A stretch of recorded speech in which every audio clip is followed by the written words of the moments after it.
Menurut saya, penyebab utama kecemasan atau stres yang saya alami saat ini berasal dari tekanan akademik yang cukup tinggi. Banyaknya tugas dengan tenggat waktu yang berdekatan, ujian yang menuntut hasil maksimal, serta ekspektasi dari diri sendiri maupun orang lain membuat saya sering merasa terbebani. Kadang saya juga merasa takut gagal atau khawatir tidak bisa mencapai standar yang diharapkan, baik oleh dosen, teman, ataupun keluarga. Selain itu, manajemen waktu yang belum optimal juga menjadi faktor penting. Saya sering merasa kesulitan menyeimbangkan antar belajar, istirahat, dan kegiatan pribadi. Ketika waktu terasa sempit dan tugas menumpuk, muncul perasaan panik dan tidak fokus. Faktor lingkungan juga turut berpengaruh, misalnya suasana belajar yang kurang mendukung, lalu melihat teman-teman lain yang tampak lebih siap dan berprestasi, yang akhirnya membuat saya membandingkan diri saya sendiri dan mendapat tekanan batin. Kelelahan fisik dan kurang tidur juga mempengaruhi kondisi mental, karena saat tubuh tidak bugar, pikiran menjadi lebih sensitif terhadap stres. Dan juga bisa dibilang kecemasan yang saya alami bukan hanya karena beban akademik semata, tapi juga karena kombinasi antara tuntutan tinggi. Kecemasan atau tekanan akademik sangat mempengaruhi kinerja saya di kelas maupun saat menyelesaikan tugas-tugas akademik. Ketika rasa cemas muncul, fokus saya menjadi mudah terganggu. Saat di kelas, saya sering merasa kesulitan untuk benar-benar memahami materi yang sudah dipenuhi oleh kekhawatiran tentang tugas ini, nilai atau ujian yang akan datang. Akibatnya saya menjadi kurang aktif bertanya atau berdiskusi, meskipun sebenarnya ada materi yang belum saya pahami sepenuhnya. Dalam mengerjakan tugas, tekanan akademik membuat saya sering merasa ragu dan tidak percaya diri dengan hasil kerja sendiri. Saya cenderung overthinking, takut hasilnya tidak maksimal, sehingga pengerjaan menjadi lebih lama. Bahkan terkadang rasa cemas ini menunda saya untuk memulai tugas karena merasa terbebani sejak awal. Hal itu tentu berdampak pada manajemen waktu dan kualitas hasil tugas. Tekanan akademik juga mempengaruhi kondisi fisik dan mental, seperti mudah lelah, kurang tidur, dan cepat stres. Ketika kondisi ini berlangsung terus-menerus, produktivitas saya menurun dan motivasi belajar ikut berkurang. Meskipun begitu, di beberapa situasi, tekanan juga bisa menjadi pemicu untuk lebih disiplin dan berusaha lebih keras. Namun secara keseluruhan, kecemasan yang berlebihan lebih sering menghambat kinerja saya daripada membantu.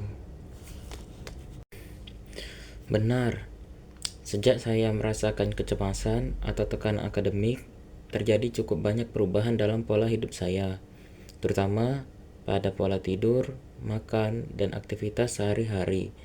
Dari segi tidur, saya sering mengalami kesulitan untuk tidur nyenyak. Pikiran saya terus memikirkan tugas, deadline, atau ujian yang akan datang, sehingga waktu tidur menjadi tidak teratur. Akibatnya, saya sering merasa lelah di pagi hari dan kurang berenergi saat mengikuti kelas. Pola makan juga ikut terpengaruh. Terkadang nafsu makan menurun karena stres, sehingga saya sering menunda makan atau makan tidak teratur. Di waktu lain, justru saya makan secara berlebihan sebagai bentuk pelampiasan dari stres yang saya alami, dan hal ini membuat kondisi tubuh saya terasa kurang seimbang dan mudah lemas. Selain itu, aktivitas sehari-hari saya juga mengalami perubahan. Saya menjadi lebih jarang melakukan kegiatan yang sebelumnya saya sukai, seperti berolahraga, berkumpul dengan teman, atau menjalani hobi. Sebagian besar waktu dan energi saya tersita untuk urusan akademik, sehingga keseimbangan antara kehidupan pribadi dan studi menjadi terganggu. Perubahan ini akhirnya tidak hanya berdampak pada fisik, tetapi juga memperburuk kondisi mental dan emosi saya. Secara umum, saya merasa memiliki dukungan, tetapi dukungan tersebut belum sepenuhnya cukup untuk membantu saya menghadapi kecemasan atau tekanan akademik yang saya alami. Dari teman, saya cukup terbantu karena ada beberapa yang mau mendengarkan keluh kesah saya, berbagi pengalaman, dan saling menyemangati ketika menghadapi tugas atau ujian. Dukungan ini membuat saya merasa tidak sendirian, meskipun terkadang kami sama-sama berada di bawah tekanan. Dari keluarga, dukungan yang saya terima lebih bersifat emosional. Mereka memberi perhatian, nasihat, dan juga dorongan agar saya tetap semangat dan menjaga kesehatan. Namun, terkadang mereka belum sepenuhnya memahami tekanan akademik yang saya rasakan, sehingga saya masih memendam beban sendiri. Sementara itu, dari pihak fakultas atau kampus sebenarnya tersedia bentuk dukungan seperti dosen pembimbing, layanan konseling, atau bimbingan akademik. Namun, saya belum sepenuhnya memanfaatkan fasilitas tersebut karena keterbatasan informasi dan juga kurangnya tahu atau fungsi dari tersebut. Itulah membuat saya tidak mengetahui hal-hal tersebut, dan baru kali ini saya melakukan konsultasi atau bimbingan terhadap masalah yang saya hadapi saat ini. Oleh karena itu, meskipun dukungan itu ada, saya merasa masih perlu dukungan yang lebih aktif, terbuka, dan berkelanjutan agar bisa mengelola tekanan akademik dengan lebih baik.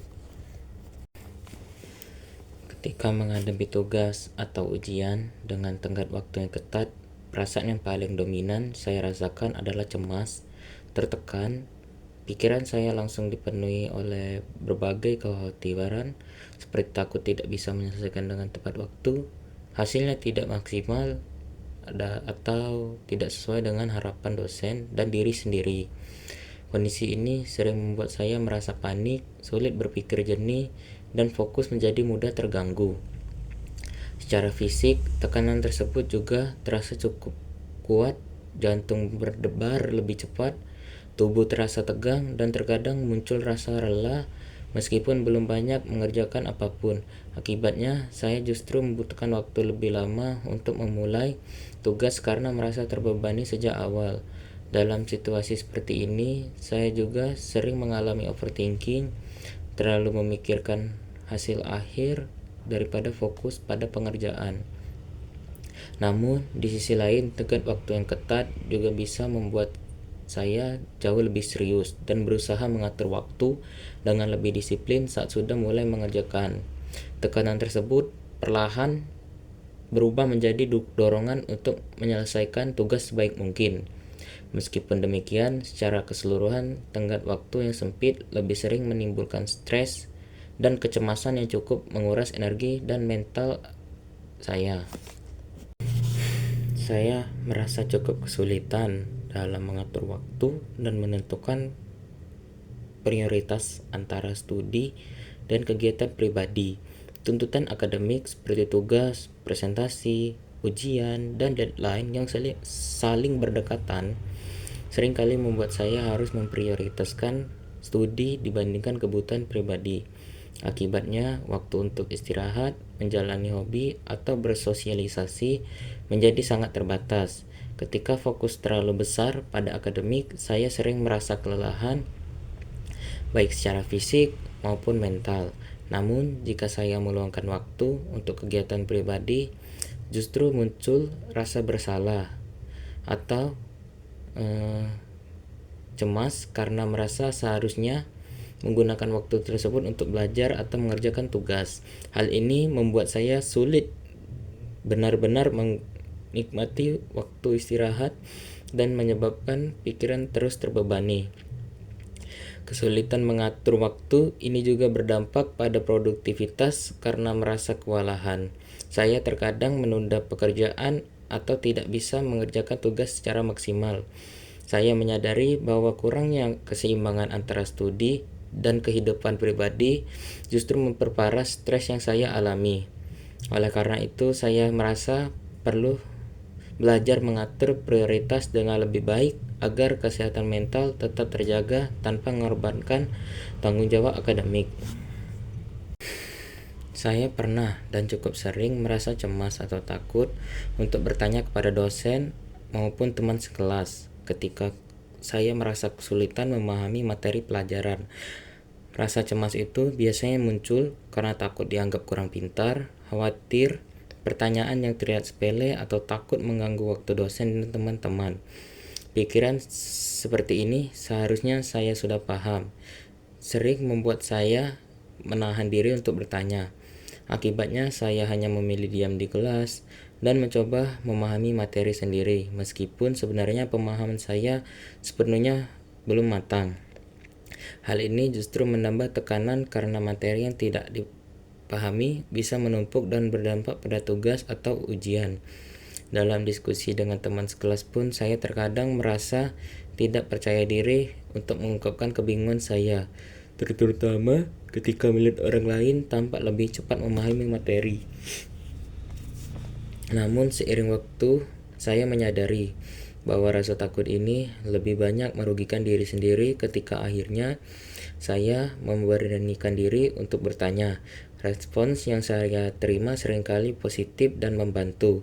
Dari pengalaman tersebut, saya belajar bahwa bertanya bukanlah tanda kelemahan, melainkan bagian dari proses belajar, meskipun rasa cemas itu masih terkadang muncul.